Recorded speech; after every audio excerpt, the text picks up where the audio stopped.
हाय focus, फिर से स्वागत है आपका बड़े दिनों के बाद।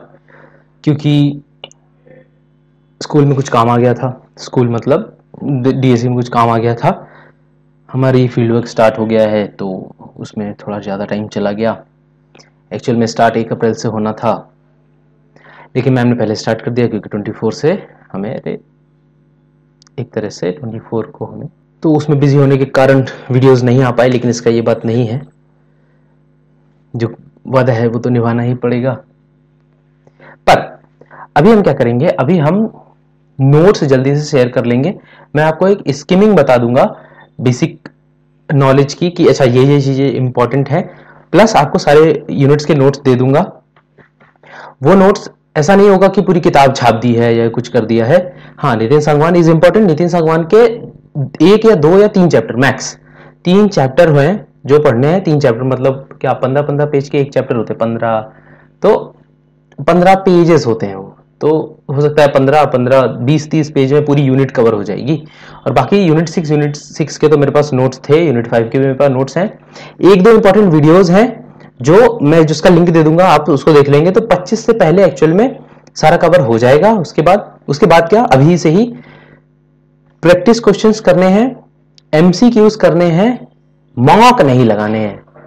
मैं पहले बोल रहा हूं, अभी मार्केट में खूब सारे मॉक आ जाएंगे कि all India mock test series, आप उसको दोगे, फिर अगर मार्क्स अच्छे आए तो ओवर हाइप्ड हो जाओगे, और मार्क्स खराब आए तो डिमोरलाइज हो जाओगे। और 29 को एग्जाम है, तो अभी ओवर हाइप होने की भी जरूरत नहीं है, डिमोरलाइज होने की भी जरूरत नहीं है। तो प्रैक्टिस क्वेश्चंस करने हैं, मॉक नहीं लगाने हैं। मॉक कभी नहीं लगाने, मैंने एक मॉक नहीं अपलोड किया है। मॉक वॉक नहीं लगाने हैं, कोई फायदा नहीं होगा मॉक का। मैं पहले बता रहा हूं, टाइम मैनेजमेंट हो जाएगा, वो सब हो जाएगा। वहां क्वेश्चंस अगर पीजी में एक्चुअल एग्जाम में कठिन आए तो टाइम मैनेजमेंट अपने आप हिल जाएगा तुम्हारा। तो टाइम मैनेजमेंट वही ही हो पाएगा। अगर तुम सोच रहे हो कि ये कोई सब्जेक्टिव पेपर नहीं है, ये कोई रिटन एग्जाम नहीं है जैसे यूपीएससी के मेंस में तुमको एक्चुअल में टाइम मैनेजमेंट की जरूरत है। यूपीएससी के प्री में तुमको टाइम मैनेजमेंट की जरूरत है। सीबीटी पीजी के सोशियोलॉजी के पेपर में 90 मिनट्स में 75 क्वेश्चंस, आई गेस 90 मिनट्स मिल रहे हैं। पहले शायद 2 घंटे मिलते थे, अब 90 मिनट्स मिलने लगे हैं। हाँ, पहले 120 मिनट्स थे, अब टाइम घटा है। लेकिन एमसीक्यू है, 75 क्वेश्चंस हैं। तुम्हें उसमें कोई सॉल्विंग नहीं करनी है, उसमें मैथ्स के कोई क्वेश्चन नहीं आएंगे। 75 क्वेश्चन डोमेन के ही आने वाले हैं।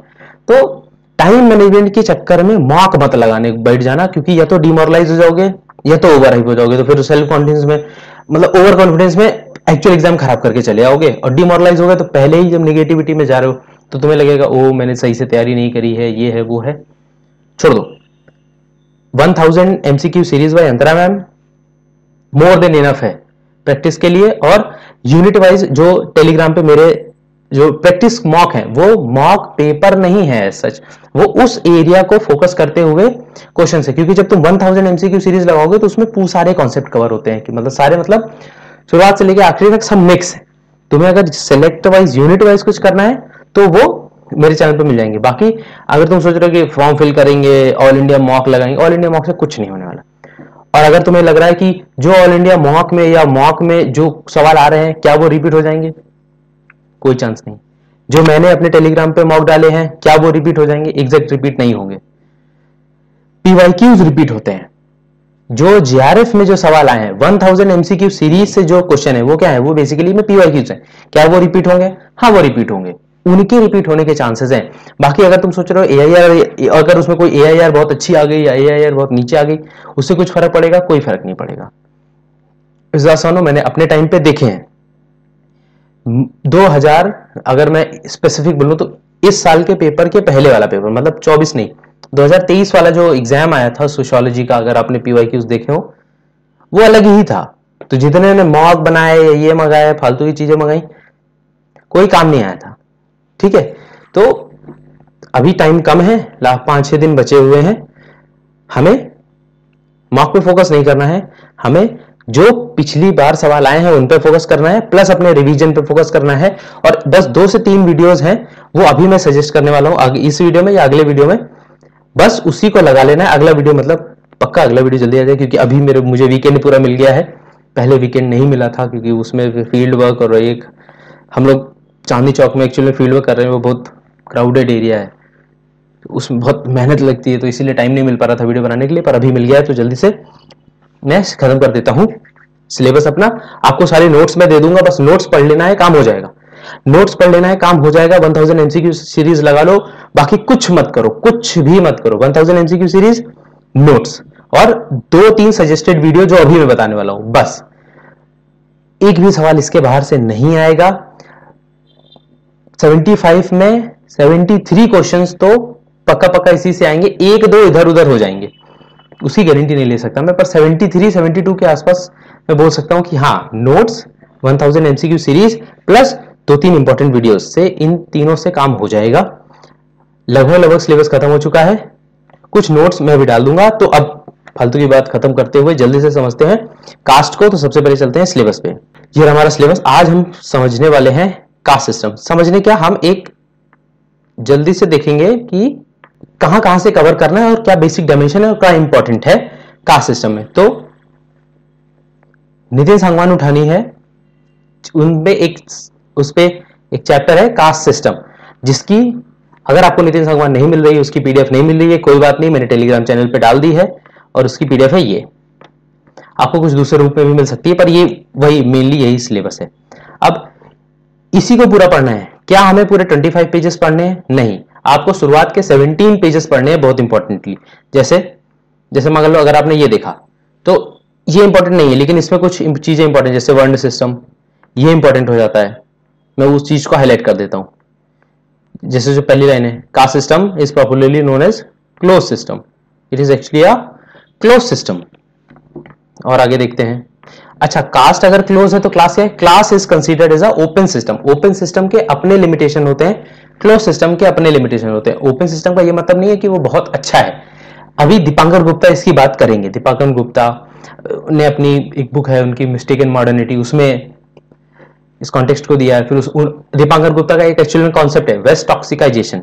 हमने वेस्टर्नाइजेशन पढ़ा है, west toxicization is a concept by Dipankar Gupta, ये कम लोगों को पता है। जब आप वो मिस्टेक इन मॉडर्निटी पढ़ेंगे या आप एक बुक पढ़ेंगे middle class, India's middle class, new forms of leisure ऐसे करके है, क्रिश्चियन ब्रोसियस की, उसमें भी दीपांकर गुप्ता का आर्गुमेंट यूज किया गया है। अभी उतना डीप में नहीं जाना है, अभी हमको पीजी क्लियर करना है। तो हम वर्ण सिस्टम समझेंगे। वर्ण सिस्टम के फॉर्म्स मतलब ब्राह्मण, क्षत्रिय, शूद्र, वैश्य, ये क्या होते हैं क्या नहीं होते हैं ये समझना है। इस पीडीएफ में सब कुछ है। कास्ट सिस्टम में इस पीडीएफ के अलावा कुछ नहीं पढ़ना है। कॉन्सेप्चुअल क्लैरिटी इस पीडीएफ से मिल जाएगी।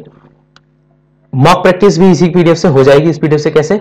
मॉक प्रैक्टिस का मतलब प्रैक्टिस क्वेश्चंस, वो भी टेलीग्राम पे पड़े हुए हैं, तो यूनिट वाइज भी आपका तैयारी हो जाएगी। और 1000 एमसीक्यू सीरीज अंतरा मैम से लगा लेना, बहुत इंपॉर्टेंट है। और कुछ वीडियोस है, 2-3 वीडियोस है जो मैं लिंक दे दूंगा। 2 ही 3 वीडियोस है जो अभी आपको जरूरत है, अगर आपने इतना कवर कर लिया है तो। फिर ये सब कास्ट पे देख लेना एक बार। ये हायरार्की पे क्या आर्ग्यूमेंट है ये देख लेंगे। जीएस गुरे का क्या पर्सपेक्टिव है कास्ट का, जीएस गुरे का क्या पर्सपेक्टिव है ऑन कास्ट सिस्टम, ये इंपॉर्टेंट है।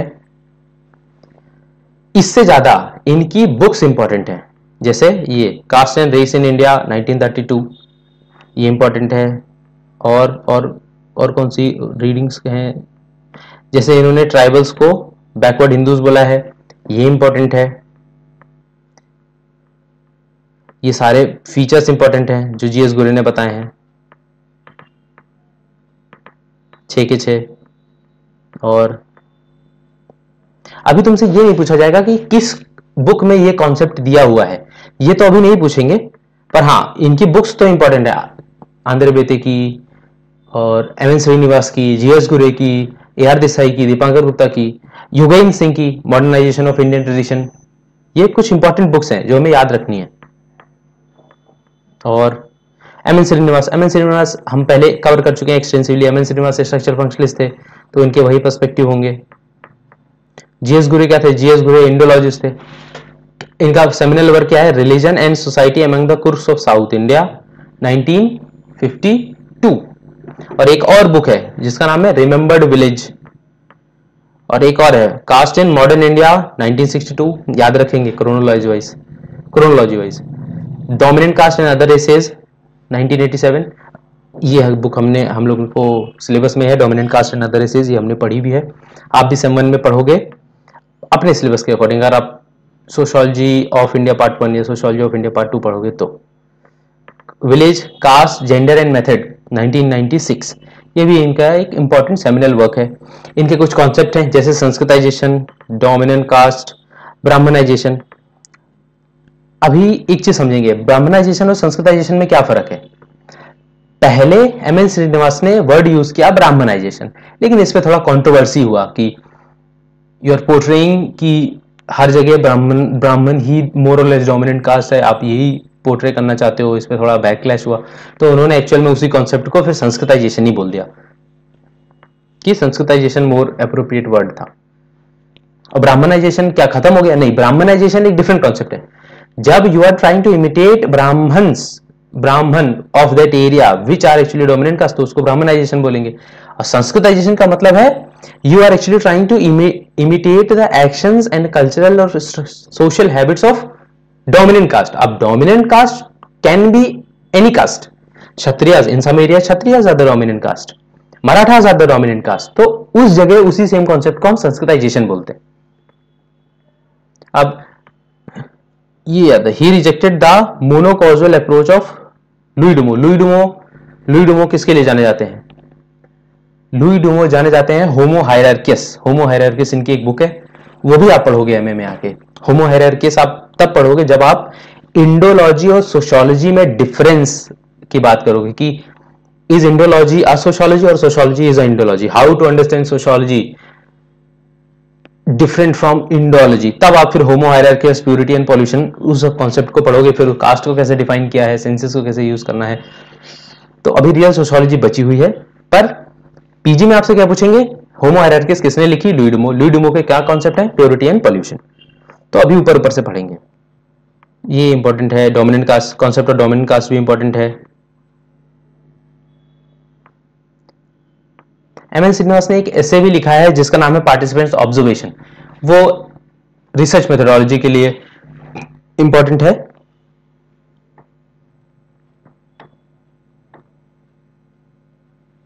हमें पूरा नहीं कवर करना है, पूरी बुक नहीं पढ़नी है हमें। हम पार्टिसिपेंट्स ऑब्जर्वेशन के लिए भी मैं नोट्स जल्दी से डाल दूंगा, मतलब पार्टिसिपेंट मतलब रिसर्च मेथोडोलॉजी के लिए पूरे नोट्स डाल दूंगा।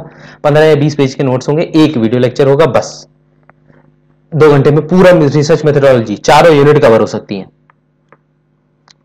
Louis डुमो perspective of on caste system important है। होमो हायरार्किस, देखो इनका वर्क का नाम आ गया, Homo Hierarchicus caste system and its implications in 1966। Important work है, सीधे याद रखेंगे कि ये वर्क किसने दिया था, लुई डुमो ने। ये पूरे नोट्स आपको मिल जाएंगे टेलीग्राम पे। और क्या इंपॉर्टेंट है, और क्या इंपॉर्टेंट है, आंद्रे बेते का perspective on caste system. Andre Beteille ने एक बुक लिखी है क्लास, कास्ट एंड पावर, या caste, class and power, caste, class and power, changing pattern of stratification in a Tanjore village 1965। अगर आप यहां देखो तो श्रीपुरम पे इनका फील्ड वर्क था। ये caste, class and power, changing pattern. तो बेसिकली आंद्रे बेते की one of the important thing ये है कि इन्होंने प्रोटेस्ट किया था। इन्होंने एक्चुअल में प्रोटेस्ट किया था कि reservation should be on the basis of class, not only on the caste. और उसके भी बहुत सारी इंप्लीकेशन है। आंद्रे बेते एक्चुअल में डिपार्टमेंट रह भी चुके हैं। अगर आप डीयू की बात करो तो जेएनयू से योगेंद्र सिंह है। अभी आंद्रे बेते का पर्सपेक्टिव कास्ट सिस्टम पे इंपॉर्टेंट हो जाता है। पहले इनकी बुक याद रखेंगे क्योंकि वो सबसे पहले पूछी जाती है। हमें ऑब्जेक्टिव टाइप क्वेश्चन पेपर मिलेगा, हमको सब्जेक्टिव नहीं मिलेगा। तो अभी हम मेन चीजों पे फोकस रखेंगे। और भी बहुत इंपॉर्टेंट एसेज है, वो यहां से देखेंगे हम। आंद्रे बेते के इनका क्या कॉन्सेप्ट है, ये पूरा ये आप पढ़ सकते हो आराम से। कोई भी ऐसे बहुत हाई फाई लैंग्वेज नहीं लिखी हुई है। ये लुई डुमो और आंद्रे बेते दोनों के कॉन्सेप्ट को कंपेयर किया गया है। होमो हायरार्किस वर्क किसका है? लुई डुमो का। Caste, class and power M N. Srinivas का। मल्टी डायमेंशनल अप्रोच किसकी है? आंद्रे बेते की। Caste, class and power is a seminal work by Andre Beteille. इन्होंने मल्टी डायरेक्शनल अप्रोच और वेबेरियन ट्रिनिटेरियन मॉडल क्या होता है, वेबर का ट्रिनिटेरियन मॉडल क्या है, उन्होंने बात करी है उन्होंने बात करी है पार्टी की भी। अगर तुम्हें याद हो, वेबर भी तीन ट्रिनिटेरियन मॉडल की बात करते हैं जिसमें वो पावर की जगह पार्टी यूज करते हैं। अभी आप कमेंट्स में बता सकते हो कि तीनों नाम क्या है, उसमें से एक नाम पार्टी है। Direct observation, ethnographic studies Andre Beteille ने करी है। लुई डुमो ने क्या किया है, बुकिश व्यू यूज किया है। बुकिश व्यू नहीं है, बुक व्यू है। प्योरिटी इम्प्योरिटी की बात करते हैं ये। कास्ट क्लास एंड पावर के बीच में जो नेक्सस है उसकी बात करते हैं कौन, आंद्रे बेते। ये कंपैरिजन इंपॉर्टेंट है। Others perspective on dominant caste, ये आगे दीपांकर गुप्ता। दीपांकर गुप्ता बात करते हैं कि ये जो हमने लीनियर हायरार्की बना रखी है ऐसा नहीं है, बहुत सारी चीजें हैं, बहुत सारे फैक्टर्स हैं जो काम करते हैं। हम एक ही हायरार्की में सबको एक ही हायरार्की में हम नहीं क्या कर सकते हैं कि जैसे अगर मान लो south India, south of India है और नॉर्थ ऑफ इंडिया, तो नॉर्थ ऑफ इंडिया में कास्ट की हायरार्की अलग है, साउथ ऑफ इंडिया में कास्ट की हायरार्की अलग है। ये दीपांकर गुप्ता भी बोलते हैं। और लुई डुमो ने अपने सेंसस के वर्क में जब वो होमो हायरार्किस लिख रहे थे तो उन्होंने भी ये बात बोली है, अपने शुरुआत की इंट्रोडक्शन में ही बोली है, पर हम दीपांकर गुप्ता को याद रखेंगे। Features of caste system most important, objective type में हमेशा पूछा जाता है features of caste system. Features of caste system में हायरार्की होती है, मतलब हम एक तरह के सेट ऑफ कबर्ड में सबको रखते हैं कि अच्छा ब्राह्मण्स एवब, फिर वो lower caste, so called lower caste. फिर कास्ट बेस्ड ऑक्यूपेशन, हाँ कास्ट सिस्टम का एक और फीचर है कास्ट बेस्ड ऑक्यूपेशन। हमने सुना है बनिया कास्ट, लोहार है, सुनार, हमने ये सब काम सुने हैं। इंडोगेमी होती है, हाँ लोग इंडोगेमस मैरिज, सेम कास्ट में मैरिज करना एक तरह का प्रेफरेंस है। और अभी समझेंगे गोत्र में एक्सोगेमी होती है, सेम गोत्र में शादी सेम गोत्र में नहीं होती, बट कास्ट में हम इंडोगेमी करते हैं, उसमें सेम कास्ट में शादी होती है बट सेम गोत्र में नहीं होती है। तो गोत्र इज एक्सोगेमी एंड इंडोगेमी कब होती है, जब कास्ट हो जाती है। बाकी सिविल, रिलीजियस, सोशल मोबिलिटी कैसी है कास्ट में, कास्ट एक क्लोज सिस्टम है तो सोशल मोबिलिटी ज्यादा है नहीं, पर फिर इस पे भी डिबेट है। पर अभी हम मोर और लेस याद रखेंगे कि हाँ कंपेरेटिवली टू क्लास, कास्ट में सोशल मोबिलिटी कम होती है।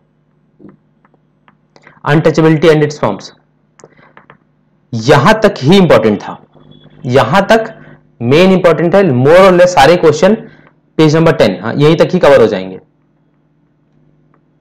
यहां तक जहां तक फीचर्स खत्म होते हैं। इसके बाद ऊपर से देख लेना, ये यहां पे नहीं पूछा जाएगा पर ये इनइक्वालिटी वाले चैप्टर में बहुत पूछा जाएगा।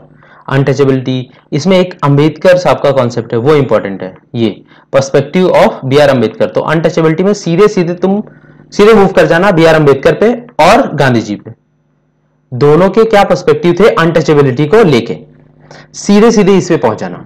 अनटचेबिलिटी उठाए फिर सीधे यहां चले आए, बीच का छोड़ देना, ये Gandhi on caste, Ambedkar on caste, ये डिफरेंस दोनों इंपॉर्टेंट है। बाकी state and non state step towards, इसमें देखेंगे जहां जहां एक्ट्स हैं वो हम याद करेंगे, सिर्फ एक्ट्स याद करेंगे, हमें कुछ इसमें समझने की कोई जरूरत है नहीं। जैसे सीधे यहां से caste disabilities removal act of 1850, सीधे एबोलिशन ऑफ अनटचेबिलिटी कहां पे है, आर्टिकल 17 में। ऐसे सीधे सिर्फ एक्ट्स और वो कौन से ईयर में, मतलब उन कौन से ईयर में वो पास हुए थे। अनटचेबिलिटी ऑफेंसेस एक्ट 1955, सीधे ये जितने भी एक्ट हैं, प्रिवेंशन ऑफ एट्रोसिटीज एक्ट 1989, ये और भी है। मोबिलिटी इन कास्ट सिस्टम बहुत कम और खत्म, कास्ट सिस्टम खत्म। अब बची ट्राइब्स। क्या ट्राइब्स सिलेबस में हमारे हैं? देखो अगर हम सिलेबस में जाएं तो ऐसा यहां ट्राइब्स नहीं दे रखा है कहीं, अगर तुम देखो यूनिट 2 में ट्राइब्स नहीं दे रखा है कहीं, पर फिर भी हम ट्राइब्स को पढ़ेंगे कैसे, ऐसे नहीं कि हम पढ़ने बैठे और अब एक चीज पढ़ रहे हैं, नहीं देखा छोड़ा, जब गूगल पे डाला मेजर ट्राइब्स इन इंडिया और जहां जहां नाम लिख रखे हैं और वो कहां हैं, ये हमने नोट्स में भी कवर किया है। अगर तुम देखो हमने नोट्स में एक चीज कवर करी है, कुछ मेजर ट्राइब्स और वो कहां कहां पाई जाती हैं, ये हमने कवर किया है। लेकिन फिर भी तुम इसमें एक बार स्किम करके देख लेना कि अच्छा अंडमान एंड निकोबार के रीजन में ये हैं, एमपी महाराष्ट्र के रीजन में ये हैं, नॉर्थ ईस्ट में ये ट्राइब्स हैं, और कौन सी ट्राइब उसमें मैट्रिलिनियल है। जैसे खासी आर एक्चुअली द मैट्रिलिनियल ट्राइब्स। और क्या चीजें इंपॉर्टेंट है, ये इसकी बात कर रहा था मैं, जियोग्राफिकल वाइड स्प्रेड। तो जैसे ही ट्राइब्स वाले में आप आओगे, जैसे ही आप इन ट्राइब्स में आओगे, इस नोट्स पे जब ट्राइबल कम्युनिटीज पे आओगे, तो ये सब स्किप कर देना। ये सब फालतू की बातें हैं, किताब मोटी करने के लिए यहाँ पे आए, मतलब हमारे लिए फालतू की बातें अभी, क्योंकि हम अभी पीजी पे फोकस कर रहे हैं ना, अभी तो अंडरस्टैंडिंग तो बाद में होगी। अब पहला पैरा बहुत इंपॉर्टेंट है, कौन से आर्टिकल में ये हैं, ट्राइब्स को नोटिफाइड किया गया है, कितनी है। इसको करंट डेटा से एक बार मैच कर लेना कि 530 नोटिफाइड ट्राइब्स हैं कि और बढ़ी हैं। 15% जियोग्राफिकल एरिया है, 8% पॉपुलेशन है। ये हवा में बात नहीं चल रही है, ये सच में बहुत इंपॉर्टेंट है। मेरे टाइम पे भी आया था, आपके टाइम पे भी आएगा। अब कौन कौन से मेजर पार्ट्स है जहां जहां पे ये ट्राइब्स रहती हैं, ये इंपॉर्टेंट है। और ये एक बार मैप देख लेंगे, जहां जहां रेड रीजन है मतलब यहां ज्यादा ट्राइब्स रह रही हैं। और ये जो नाम दे रखे हैं, अच्छा संथल्स यहाँ है, नागाज यहाँ है, मुंडाज यहाँ है, टोडास, चिंचुई, मिनिकोय, भील्स, कदीज, जौनसारीज, जारावाज, ये कहाँ कहाँ हैं और इनके मेन रेसिडेंशियल एरियाज क्या क्या हैं। ऑक्यूपेशन पे अभी नहीं जाएंगे, ये सीधे सीधे ज्योग्राफिकल एरियाज दे रखे हैं, तो सीधे आएंगे ट्राइब्स में और ज्योग्राफिकल एरियाज इनका कवर कर लेंगे। फिर कॉलोनियल पॉलिसीज में क्या करना है, कॉलोनियल पॉलिसीज में आए, ये सब फालतू की बात है, ये सब छोड़ देना है, सीधे इस पैरा पे आना है। ये पैरा जो है, इसमें देखो जितने भी एक्ट्स दे रखे हैं इनको क्रोनोलॉजी वाइज याद करना है। सबसे पहले कौन आया, फिर सबसे बाद में कौन सा आया, क्रोनोलॉजी वाइज। ये सीधे सीधे पूछे जाते हैं। ये एडमिनिस्ट्रेटिव जितने भी एक्ट्स हैं सेग्रीगेशन के लिए, और बेसिकली ब्रिटिशर्स ओवरऑल देखो आइडिया ये है, जितने भी एक्ट आए हैं वो बेसिकली कॉलोनियल रूल के टाइम पे है ना। देखो कॉलोनियल पॉलिसीज एंड ट्राइब्स, तो बेसिकली देखो जितने भी ब्रिटिशर्स थे वो एक्चुअल में हमारे, पहले उन्होंने इंडिया को एक्सप्लॉइट किया मेन एरिया से। बंगाल में आए, सबसे पहले बंगाल लिया। मैं ब्रिटिशर्स की बात कर रहा हूँ, पोर्तुगीज या उन सब की नहीं, जो ब्रिटिशर्स ऐसा चाहिए, क्योंकि सबसे ज्यादा एक्सप्लॉइटेशन उन्होंने किया। बंगाल में आए, बंगाल पूरा रिसोर्स एक्सट्रैक्शन किया, नवाब रिसोर्स एक्सट्रैक्शन, दिल्ली पूरा रिसोर्स एक्सट्रैक्शन, मराठास, फिर उधर पंजाब इधर का पूरा का एरिया, जब रिसोर्स खत्म हो गए, अभी forest is a form of resource. अभी उनको फॉरेस्ट से भी जितने भी रिसोर्सेज बन रहे हैं उस पर कंट्रोल चाहिए ब्रिटिशर्स को। वहां पे रहती है ट्राइब्स, जरूरी नहीं है कि ट्राइब केवल फॉरेस्ट में रहती है, अभी ट्राइब्स काफी जगह रह रहे हैं, पर मेन और लेस उनके लिए जो फॉरेस्ट है वो एक्चुअल में उनका लाइवलीहुड है। वहां के जो सर्ब्स निकलेंगे, वहां के जो हर्ब्स निकलेंगे, वो वही बेच के उससे काम चलाएंगे। यही ब्रिटिशर्स को भी चाहिए। तो ब्रिटिशर्स जितनी भी ये पॉलिसीज और एक्ट है, इनका मोर और लेस आइडिया ये है कि British want to control the forest और द फॉरेस्ट रिसोर्सेस, और ट्राइबल अपने हक के लिए लड़ रहे हैं कि नहीं ये तो मेरा घर है, हम यहाँ पे 300 साल से रह रहे हैं, 400 साल से रह रहे हैं, तुम आए हो और तुम आके अभी बोलोगे नहीं ये जमीन तुम्हारी नहीं है, ये जमीन तो ब्रिटिश ईस्ट इंडिया कंपनी के अंडर आती है, ये है वो है, तुम उनको ज्ञान दे रहे हो। ये जितने भी एक्ट्स बने हुए हैं, ये बेसिकली उनका बेसिक आइडिया यही है कि ब्रिटिशर्स रिसोर्स एक्सट्रैक्शन करना चाहते हैं, ट्राइबल अपनी आइडेंटिटी और अपने फॉरेस्ट को बचाना चाहते हैं। सच मतलब वो ट्राइबल्स का घर है, वो उनका रिसोर्स है, वो उनकी इकोनॉमी है, वो उनकी पॉलिटी है, वो उनका सोशल स्ट्रक्चर है, वो उस जंगल से उनका कल्चर भी जुड़ा हुआ है, तो वो बचाना चाह रहे हैं अपना। तो बेसिकली सोर्स ऑफ आइडेंटिटी। तो जितने भी एक्ट्स हैं वो उनका बैकग्राउंड यही है। बाकी issues of tribal integration and autonomy, ये बहुत इंपॉर्टेंट है। इसमें फिर डिबेट आती है वेरियर एल्विन और जीएस गुरे के बीच। क्या डिबेट है? जो वेरियर एल्विन है, यहां सबसे पहले ग्राफ में लिखा भी है, देखो वेरियर एल्विन क्या है। वेरियर एल्विन कह रहे हैं कि let the tribe be a tribe, मतलब ट्राइबल्स को आइसोलेट कर दो, उनको कंट्रोल करने की कोशिश मत करो। पर जीएस गुरे क्या बोल रहे हैं? जीएस गुरे बोल रहे हैं नहीं, tribes are the backward Hindus, they should be integrated in the mainstream society, they should be integrated in the mainstream society and should come under the purview of Indian state laws. ये जो last वाली line है ये मैंने अपने मन से बोली है, BJS गोरे ने यहीं तक बोला है, tribes are the backward Hindus. तो बेसिकली इसका मतलब ये है कि हाँ, जैसे हम मेन सोसाइटी को गवर्न कर रहे हैं वैसे ही हम ट्राइबल्स को भी गवर्न कर सकते हैं, क्योंकि ट्राइबल्स कहीं बाहर से नहीं आए हैं, ट्राइबल्स हिंदूज ही हैं। तो इसका बहुत क्रिटिसिज्म हुआ है, इसका सपोर्ट भी बहुत हुआ है, लेकिन फिर जवाहरलाल नेहरू ने एक्चुअल में मिडिल पाथ अपनाया है। उन्होंने बोला है कि हम इंटीग्रेट नहीं करेंगे पूरी तरह से, हम आइसोलेट भी नहीं करेंगे, बल्कि हम उनको एक सर्टेन स्पेक्ट्रम से इंटीग्रेट करने की कोशिश करेंगे। मतलब हम टोटली उनको इंटीग्रेट नहीं करेंगे, उनके लिए हम कुछ पॉलिसीज बनाएंगे जो केवल और केवल ट्राइबल्स पे ही लागू होंगी, पर ऐसा भी नहीं है कि हम उनको पूरी तरह आइसोलेट कर देंगे। ओवरऑल क्रक्स यही है पूरे डिबेट का। अब डिबेट पढ़ सकते हो, डिबेट का क्रक्स यही है, इसे सवाल चले जाएंगे, इसे सवाल सारे सारे सारे लग जाएंगे ये क्रक्स से, पर फिर भी आप एक बार पढ़ लेना। बाकी क्या इंपॉर्टेंट है, फिर से एक्ट्स, जितने भी एक्ट्स हैं ये देखिए, Panchsheel policy of Jawaharlal Nehru, first prime minister of India. इन्होंने क्या बोला है, tribal development should be based on old genesis of tribals, tribals should be trained to participate in mainstream economic and political activities, no development project should be initiated that may alienate them, every tribal development policy should be receiving inputs from the need of locals, success of tribal development program should be evaluated in terms of amount of money spent। तो ये Panchsheel policy है। Panchsheel policy किसकी है, जवाहरलाल नेहरू के, जो launch करी है ये डिबेट के बाद, जो हमने अभी क्रक्स उसका समझ लिया। बस तो इन 25 पेज पढ़ने के बाद, 25 भी क्या, बहुत सारी चीजें तो छूट गई। ट्राइबल्स में केवल ज्योग्राफिकल एरियाज देखना है और जो डिबेट है वो देखनी है।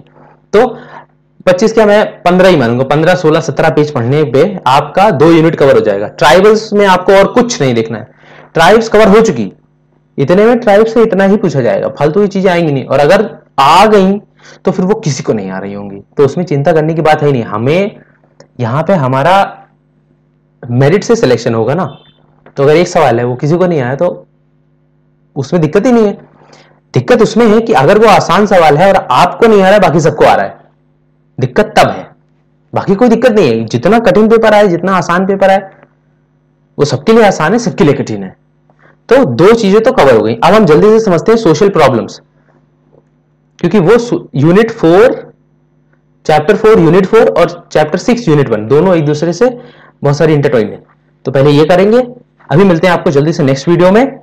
तब तक के लिए 1000 MCQ सीरीज कंप्लीट करते रहें, और कुछ वीडियोस हैं जो मैं आपको बताने वाला हूं नेक्स्ट वीडियो में, वो भी कवर करने हैं। तो 29 से पहले सिलेबस अच्छे से कवर हो जाएगा, बस प्रैक्टिस पे ध्यान देना।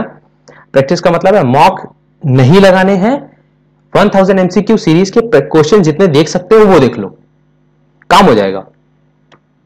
अगले साल JNU में मीट हो जाएगी अपनी, JNU में, DSE में, हैदराबाद, पौंडीचेरी, जिसमें भी आप जाना चाहते हो, या अम्बेडकर यूनिवर्सिटी। चलो मिलते हैं नेक्स्ट वीडियो में, स्टार्ट करेंगे रिसर्च मेथोडोलॉजी और या सोशल प्रॉब्लम्स इन इंडिया।